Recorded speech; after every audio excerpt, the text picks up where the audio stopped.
पूरे संविधान के दफात का हवाला देते हुए मोदी और नीतीश कुमार को बता दिया, तुम जो कानून बनाने जा रहे हो वो वक्फ को बचाने के लिए नहीं, वक्फ को लूटने और खत्म करने के लिए बना रहे हो।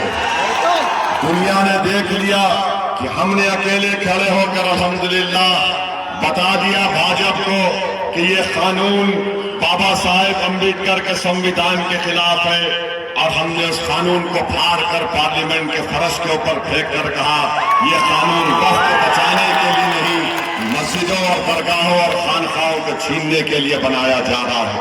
और आप ये भी जानते हैं कि नरेंद्र मोदी का एक मंत्री क्या कहता है बिहार में कि मुसलमान नमक हराम है। अरे बताओ, जब अंग्रेजों से लड़ने की लड़ाई चंपारण में हो रही थी गांधी के साथ, जब गांधी ने कहा कि हम नमक नहीं बनाएंगे, नमक का एहतजाज हो रहा था, ये जो बीजेपी का मिनिस्टर और आरएसएस वाले हैं, ये उस वक्त अंग्रेजों से नमक हलाली कर रहे थे और अंग्रेजों के तलवे चाट रहे थे। तुम उस कौम को, तुम उस समाज को नमक हराम कह रहे हो जिसने अपनी जानों को कुर्बान करके जेल की सोबतें बर्दाश्त करके अंग्रेजों को बिहार और भारत से मारकर भगाया था। तो मेरे अजीज दोस्तों और बुजुर्गों, इस बात का ख्याल रखिए। दूसरी जानिब गठबंधन है, हम गठबंधन से बात किए, हम गठबंधन से लेटर लिखे अख्तरुल ईमान कि आप हमको शामिल कर लीजिए और 6 सीट हमको दीजिए, मगर गठबंधन के लोग तैयार नहीं हुए। मेरे अजीज दोस्तों और बुजुर्गों, आप जानते हैं कि पिछली मर्तबा 5 विधायक मजलिस इत्तेहादुल मुस्लिमीन की आपकी दुआओं से और सीमांचल के जनता की मेहनत की बिना पर कामयाब हो। 4 विधायक को उन्होंने तोड़ लिया। एक अख्तरुल ईमान थे और एक अख्तरुल ईमान ने बेबाकी के साथ गरीब और मजलूम अवाम की आवाज को बिहार की विधानसभा में उठाया। एक अख्तरुल ईमान बीजेपी और नीतीश कुमार के जुल्म के खिलाफ आवाज उठाई और इंसाफ का मुतालबा अगर कोई बिहार की विधानसभा में कोई विधायक कर रहा था तो उसका नाम अख्तरुल ईमान था। मेरे अजीज दोस्तों और बुजुर्गों, हमारे 4 विधायक को क्यों हमसे तोड़ा गया, क्यों आपके विश्वास को तोड़ने की कोशिश की गई? इनको उन 4 विधायक से मोहब्बत नहीं थी, उनको दुश्मनी थी उस जनता से जिन्होंने अपने वोट और अपनी दुआओं और कुर्बानियों से मजलिस के विधायक को कामयाब किया था। ये नहीं चाहते थे कि 17% जनता की एक आजाद सियासी लीडरशिप पैदा हो जाए। इन्होंने 4 को तोड़ा और ये समझा कि ओवैसी कमजोर हो जाएगा। वो ये नहीं जानते कि तुम 4 को तोड़ोगे तो इंशाअल्लाह जनता 24 को कामयाब। वो ये भूल गए कि 4 को तोड़ने से ओवैसी के हौसले पस्त हो जाएंगे। सुनो तेजस्वी और लालू परिवार, तुम कितनों को तोड़ते तोड़ लो, मगर जब तक अल्लाह मेरे साथ है और सीमांचल और बिहार की जनता मेरे साथ है, मुझे उसकी कोई फिक्र नहीं है।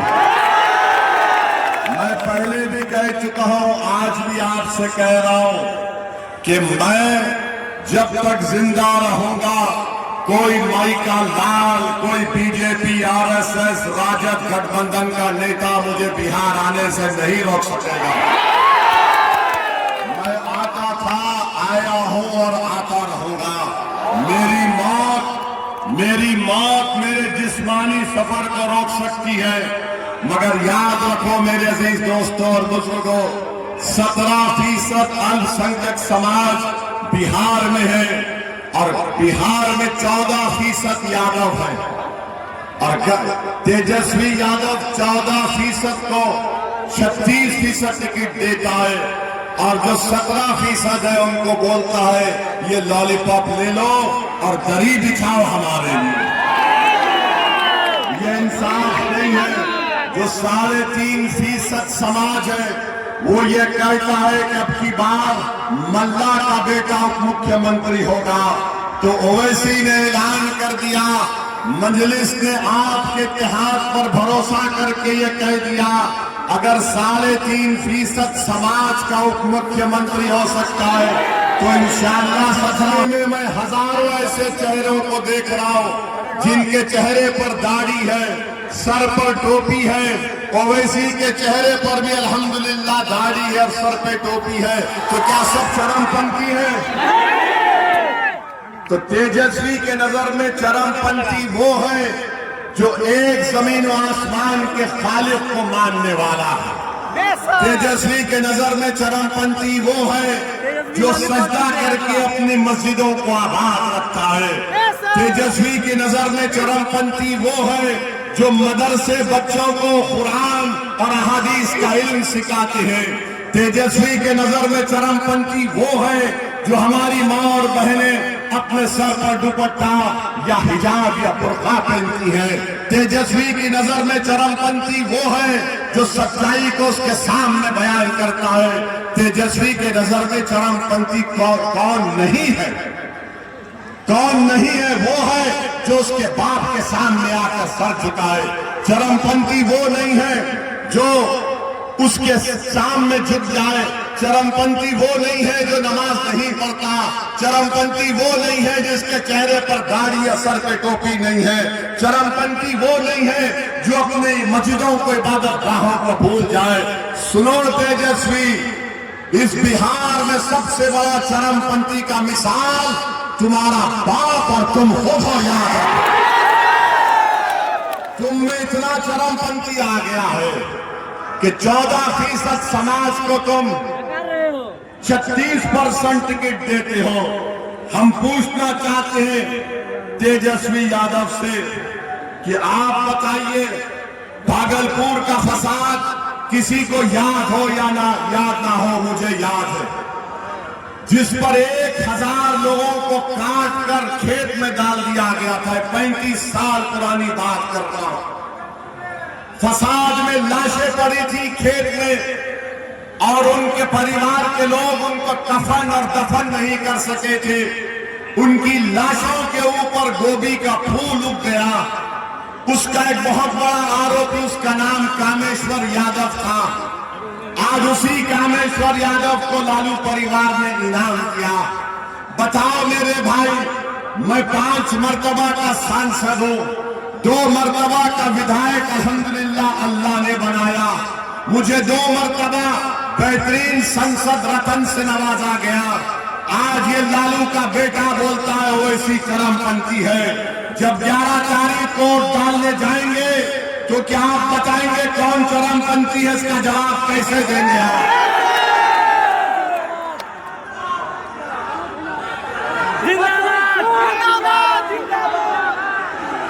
तो गठबंधन अच्छा, भागलपुर का जब फसाद हो रहा था यहां पर कौन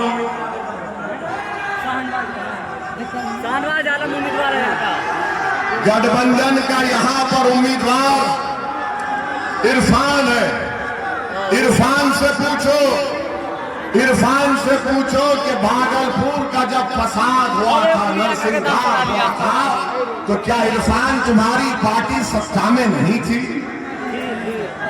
मेरे अजीज दोस्तों और बुजुर्गों, यही 2019 में यूएपीए का कानून बनाया गया। तो क्या इरफान की पार्टी ने इस कानून का सपोर्ट नहीं किया जो अमित शाह लाए थे, जिसकी बिना पर आज पूरे बच्चे बिहार के भी हो, दिल्ली के हो, 5-5, 6-6 साल से जेल में है।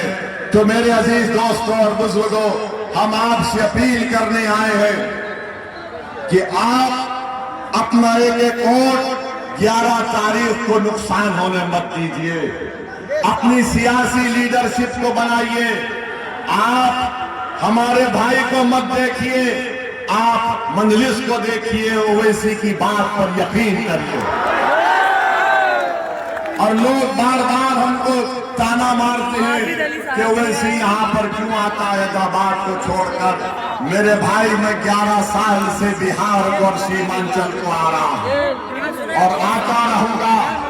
आप अपने इत्तेहाद को मजबूत रखिए, अपनी पार्टी को कामयाब करिए।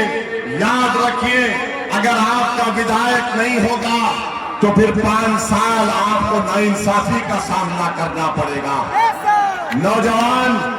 नौजवानों का मुकद्दर पलायन बनाकर रख दिया, बच्चों को स्कूल से महरूम रख दिया, बेटी को डिग्री कॉलेज से महरूम रख दिया।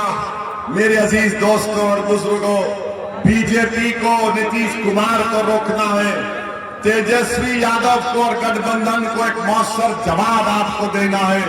इस विधानसभा से हम आपसे अपील कर रहे हैं कि आप मजलिस-ए-इत्तेहादुल मुस्लिमीन के उम्मीदवार को अपनी दुआओं से और अपने वोट से कामयाब और कामरान करेंगे ना। ऐसा तो नहीं कि यहां से निकलकर फिर आप भूल जाएंगे। याद रखिए, हमारे भाषण सुनने को तो लोग बहुत आते हैं, मगर जब वोट डालने की बात आती है तो उस शिद्दत से वोट पड़ना चाहिए जो आज यहां पर आप आकर मोहब्बत के मजारे कर रहे हैं। तो 11 तारीख के दिन इस विधानसभा में क्या पुकार होगी कि हर जगह पतंग पतंग है। हमारी माँ बहनों से अपील कर रहे हैं, बुजुर्गों से अपील कर रहे हैं कि आप पतंग के निशान पर वोट लगाकर अपनी पार्टी को, अपनी क़यादत को कामयाब करिए। आपका एक एक वोट नरेंद्र मोदी के काले वक्त कानून के खिलाफ आपका एहतजाज होगा। आपका एक एक वोट सीमांचल और बिहार के गरीबों की एक आवाज बनकर विधानसभा में गूंजेगा। आपका एक एक वोट पतंग छाप पर तेजस्वी के मुंह पर जवाब होगा जिसने आपको चरमपंथी कहा।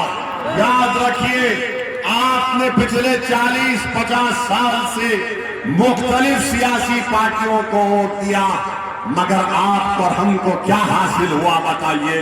गरीबी हमारा मुकद्दर बन गई, बेरोजगारी हमारा मुकद्दर बन गई, जमीन कटाव हमारा मुकद्दर बन गया। पुल नहीं है, हमको कश्ती में बैठकर अपनी जान को खतरे में डालकर जाना पड़ता है। हमारी बेटियों के लिए अस्पताल नहीं है जचगी के लिए। ये सब मसाइल है। इसका हल एक ही है कि आपके पास सियासी ताकत हो। हम किसी समाज के खिलाफ थे ना कभी रहेंगे इंशाअल्लाह ताला। ये हमारे बीजेपी, आरएसएस और तेजस्वी चरमपंथी कहते हैं, अरे जब देश को जरूरत पड़ी, पहलगाम के बाद ऑपरेशन सिंदूर में अगर किसी ने सऊदी अरब, कुवैत, बहरीन, अल्जीरिया जाकर पाकिस्तान के खिलाफ उस सरजमीन में बैठकर भारत का परचम लहराया तो उसका नाम ओवैसी था। खैर कोई बात नहीं, ये तेजस्वी जानता नहीं सियासत क्या है, अभी दूध के दांत नहीं निकले उसके। और याद रखो ये उम्र का भी कच्चा है और जबान का भी कच्चा है। तो गठबंधन इंसाफ नहीं कर सकता। बीजेपी और नीतीश कुमार तो अलग ऐलान कर रहे हैं कि हम हिंदू राष्ट्र बनाएंगे। तो ऐसे माहौल में आपसे मैं अपील कर रहा हूं कि आप जो मजलिस और चंद्रशेखर आजाद और स्वामी प्रसाद मौर्य ने मिलकर हमने जो अलायंस बनाया जीडीए का, आप उन उम्मीदवारों को कामयाब करिए। आप आए, आपका बहुत बहुत शुक्रिया। 11 तारीख के दिन अपना एक वोट पतंग पर बटन दबाकर अपने इत्तेहाद का सबूत दीजिए। हम आपसे अपील करना चाह रहे हैं कि हेलीकॉप्टर दोबारा आएगा, खुदा के लिए इतनी करीब मत जाइए, आपके जान को खतरा हो सकता है। ऐसा मत करिए। दूर से जहां पर वो बना दिया गया उससे पीछे हटकर आप वहां पर रहिए। ड्रोन मत चलाइए, ये ड्रोन को बंद करिए, ये ड्रोन को बंद करिए। जब हेलीकॉप्टर आएगा तो हमारे साथ नारा लगाइए, हमारा इत्तेहाद जिंदाबाद।